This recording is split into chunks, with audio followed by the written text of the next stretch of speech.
Vanakkam Dahadevan, everyone. Om Sahana Vavatu Sahana Bhunaktu Sahaviryam Karavavahai Tejasvinavaditamastu Ma Vinvishavahai. Om Shanti Shanti Shanti. So we'll share the screen. Here it is. July 10th in Asia. Approaching Guru Purnima. Happy Guru Purnima, everyone. Almost there, a couple more days.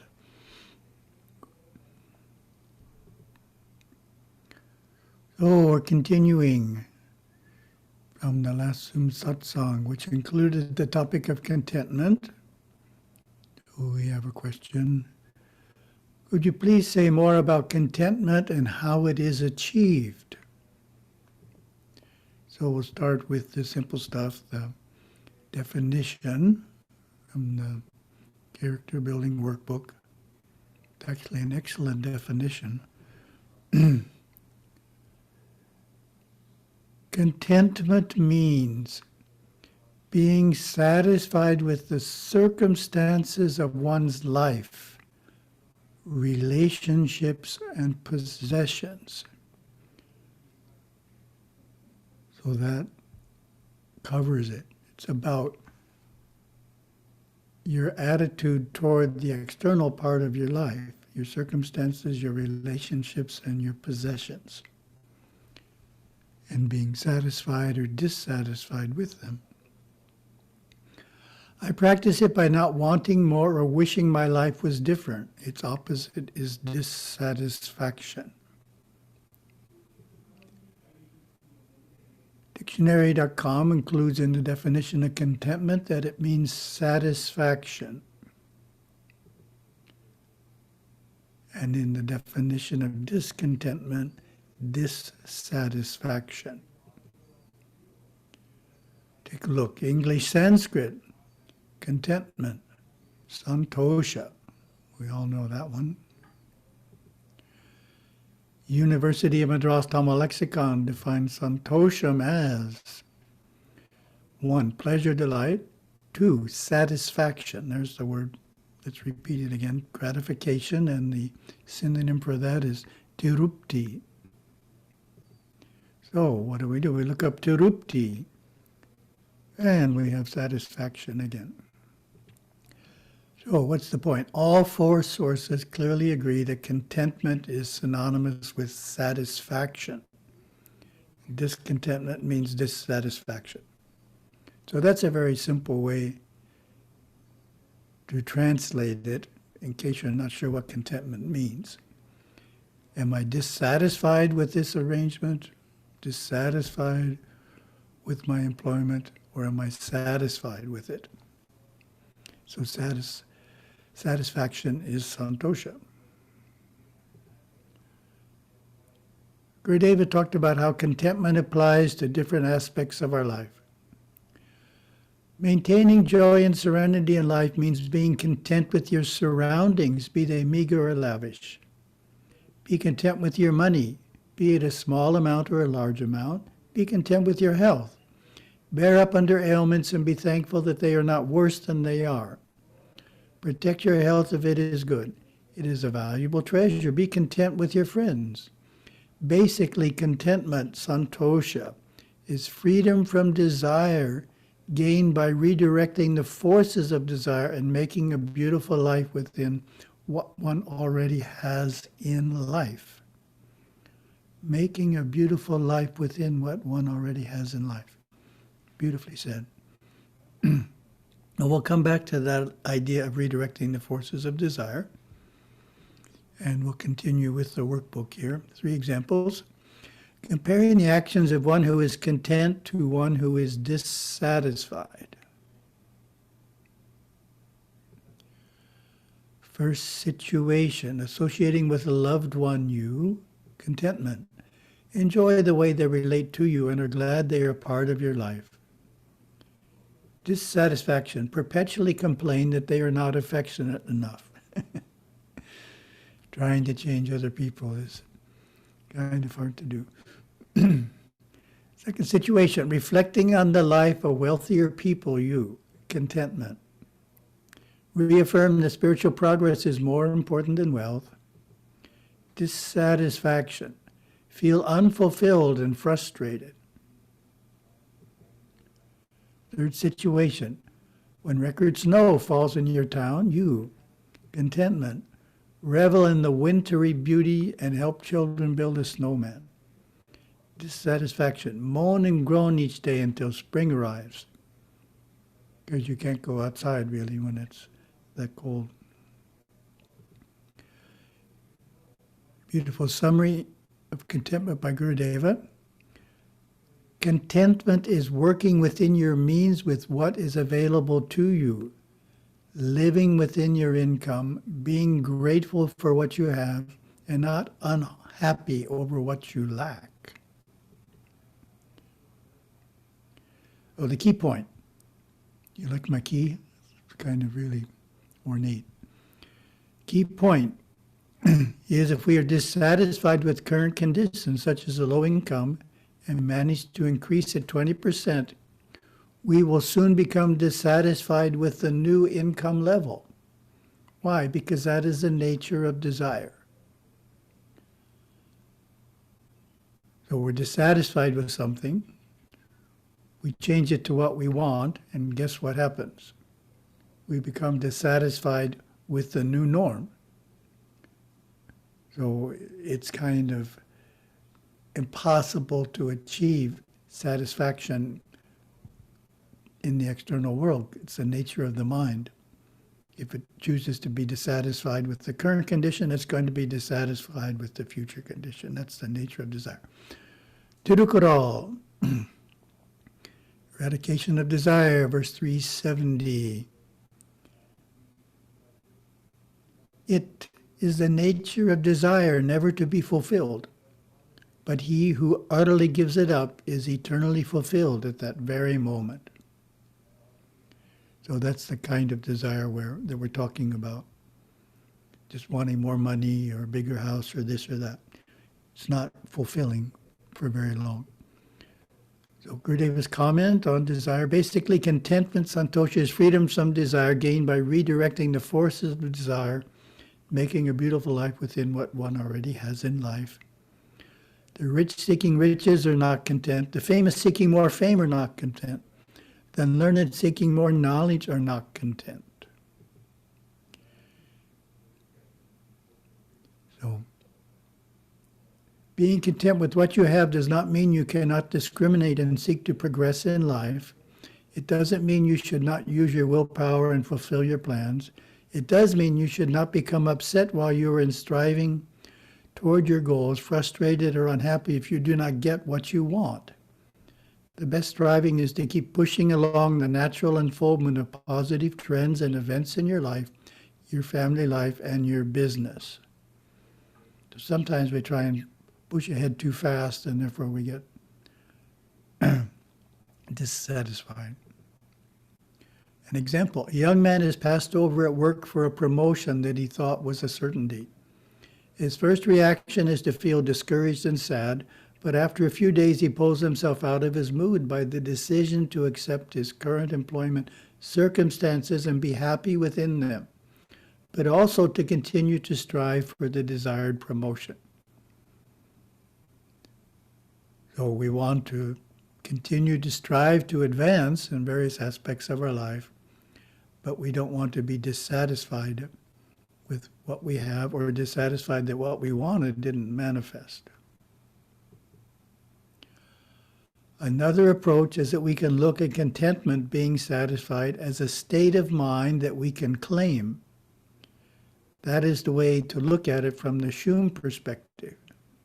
It's just sitting there waiting for us to move awareness into it. It's all it takes. Contentment is right there. Move awareness from discontentment to contentment. So we have a series of shum words relates to contentment. Starts with ishum, a contented fish, aquatic animal. So fish, if you don't know them very well, look very contented, swimming around all day. Second word, haishum, security, a feeling of security. Then we get bihaishum, that's the one you're probably familiar with. Feeling of completeness and contentment under all circumstances, used as a greeting. Note that this is a fourth dimensional word. How do we know it's fourth dimensional? Because of the number of syllables, and none of them have things that elongate them. So it's a fourth dimensional experience, feeling contentment under all circumstances. Then we go to the fifth dimension, ibihaishum. So that's even deeper. The sadhana of bringing forth from oneself joy and happiness under all circumstances.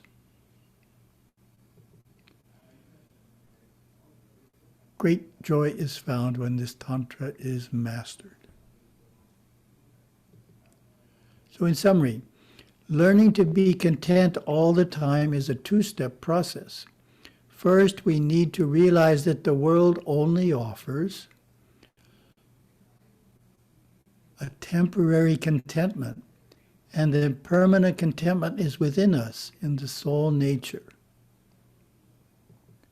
Second, we need to learn how to move awareness into that fourth dimensional contentment. This can be done through our three ways: meditation, temple worship, or seva, or a combination of them. And that's the idea there. So we need those two parts. First, we have to realize the futility of trying to find contentment in the external circumstances and really give up on that one. No way I'm going to be content if I'm trying to move things around in the external world and get them just perfect, because even then I'll eventually be discontent. So that's the nature of the mind, nature of desire. But the contentment we find within us is permanent, no matter what the external circumstances are. Second topic is our character building quality. Forgiveness, 24th character quality. From our character building workbook. So we start in our typical way. How would you define forgiveness? That's a simple one.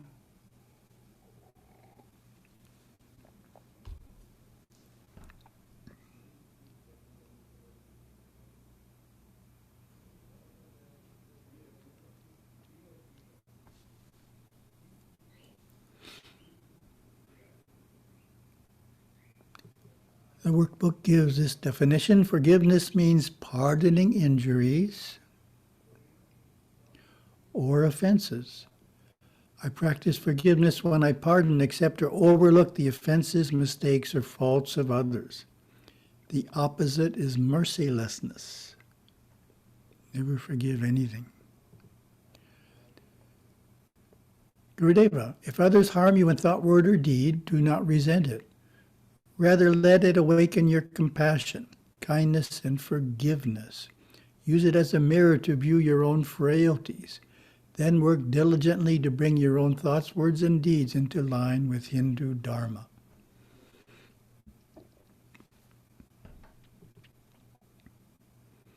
Simple one next. Forgiving others is good for your health. Never heard a doctor prescribe that one.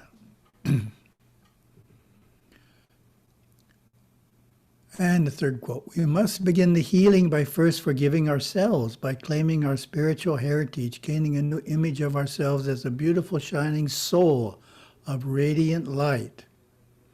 Then we can look at the world through the eyes of Hindu Dharma. Very important point, identifying with the soul. And we compare the actions of one who is forgiving to one who is merciless in our three examples. First situation, when a coworker insults you in front of your staff, you. Forgiveness. Remember her dog just died and allow her this outburst. Mercilessness. Hold a grudge and wait for the first opportunity to put her down. Second situation, when a neighbor runs over your spring garden plantings, you. Forgiveness. Accept her apology and even share some of your roses for her garden. Mercilessness. Insist that she take responsibility by paying for the damages. Third situation. When a business partner embezzles a large sum of money, you. Forgiveness. Realize you are the ultimate cause as you believe in the law of karma. Mercilessness. Take him to court demanding the harshest punishment possible. So if someone steals a large sum of money from you, it's your karma to lose a large sum of money. Doesn't mean the person shouldn't be punished, but it means you don't want the harshest punishment possible. Reflection. Take a moment to identify a few ways in which you could improve in forgiveness.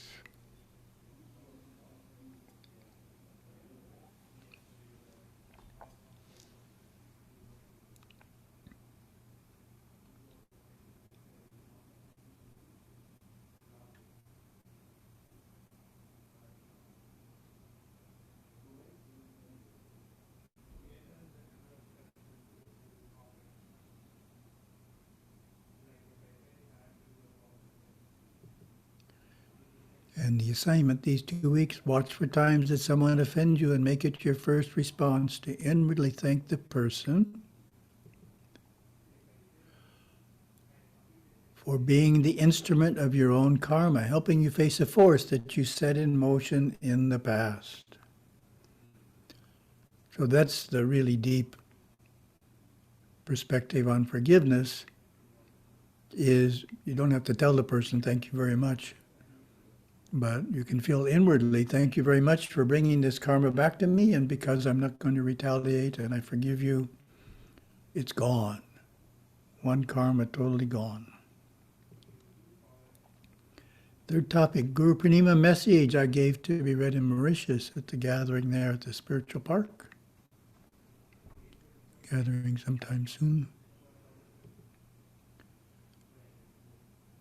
Certainly a key idea in Gurudeva's teachings is that I am a divine being, which we just read. The thought that I am a man, I am a woman, I am a boy, I am a girl, all need to be replaced with the thought of I am a divine being. That divine being happens at this moment in this incarnation to be a man or a woman or a boy or a girl, but that will change in future incarnations. What is constant is that you are a soul. Identifying with the soul makes it impossible to think that I am flawed. Others are better than me, etc. All are equal because all are souls. Gurudeva stresses this idea by making it the first shloka in Dancing with Shiva. Who am I? Where did I come from? So that's a little bit long, so I'm doing the first chapter in Path to Shiva, which has the same information but in shorter form. Path to Shiva, Lesson 1. Who am I and where did I come from? Seekers ask, who am I and where did I come from? They inwardly know they are more than just another person with a particular name who was born in a certain place. They sense that they are more than their body, mind, and emotions. They want to understand, did I exist before I was born? Will I exist after death? The answer given in Sarvite Hinduism is that we are each a divine soul on a wondrous journey. We are an immortal body of light that has lived many lives, had many bodies and personalities. Gurudeva explained, When the soul has had enough experience, it naturally seeks to be liberated, to unravel the bonds. That begins the most wonderful process in the world as the seeker steps for the first time onto the spiritual path. Of course, the whole time through all those births and lives and deaths, the soul was undergoing a spiritual evolution, but unconsciously. Now it seeks to know God consciously. So if before someone seeks to know God consciously, you try and talk about God and spiritual unfoldment, they won't appear to be interested. It's just not the time that they're ready to consciously strive to know God. Our soul was created by God out of himself like sparks flying forth from a fire. Like the sparks and the fire, we are both the same and different from Shiva, our source. We live within his boundless creation, this unthinkably vast cosmos which is filled with his divine presence. Shiva is the life energy in the birds and the fish and in the animals. His being flows through all we see and experience. Our Vedic rishis have assured us that God is the life of our life. We are all beautiful children of God Shiva. Deep within, we are one with him. This very moment, we came from God, live in God, and are revolving into complete unity with God. Shiva created each of us in a perfect state, but we have to discover that perfection within us to be whole. So it's pretty well hidden, but it's in there. Perfection. By seeing the life energy in all creatures and in all people, we are seeing God Shiva in action. By drawing close to God, we draw nearer to our immortal soul. Shiva is all and within all. And the second chapter, which is also short, is related as it is in Dancing with Shiva. Where am I going? What is my path? Life has a purpose. We have taken this birth in a physical body to mature into our divine potential. This life is one more chapter in a maturing process that has been occurring over many lives. All souls are on this same journey. The deepest part of our soul, our essence, is and always has been one with Shiva, but our soul body is still maturing. We are like a tiny acorn growing into a mighty oak tree. We grow by learning to control our mind, body, and emotions. The stronger we get, the more we sense our Shivaness. So that is a wonderful statement. I was communicating with one of our devotees recently, and they were thinking that they weren't putting that much time into pursuing the Purushartha of moksha. But I was trying to show this idea. Learning to control our mind, body, and emotions, getting better at controlling our mind, body, emotions, which we do throughout all our daily experiences, is how we move forward on the path to moksha. It's not separate from our daily actions. It's doing better in our daily actions. It's actually what causes us to move forward in the path to moksha. The stronger we get, the more we sense our Shivaness. First, we learn from our suffering to avoid more suffering. Good idea. We turn fear into fearlessness, anger into love, and conflict into peace. We then learn to serve. Selfless service is the beginning of spiritual striving. So that's something even young people can do. Selfless service. Through our selfless service, we come into deep understanding and love of God. We can then see that the world we live in, the people we relate to, and we ourselves are none other than Shiva. Finally, we learn to meditate deeply to quiet the mind, find peace and silence within ourselves, and watch ourselves going through all our experiences like watching an actor in a movie, knowing that our true identity is the soul, the watcher. The practice brings us into realization of God within us. At the end of this evolutionary journey, we are fully one with God. No difference remains. Call this ancient path of spiritual striving Sanmarga, the true path. It is a path of service, worship, yoga, and wisdom. So that's Charya, Kriya, Yoga, and Jnana, without the Sanskrit terms. Just as a train reaches its destination by following the tracks, we reach our innate perfection and freedom from rebirth by following the Sanmarga. So that was one of Yogaswami's statements, is that even a train has to follow the tracks to make progress, something like that. So, thank you very much.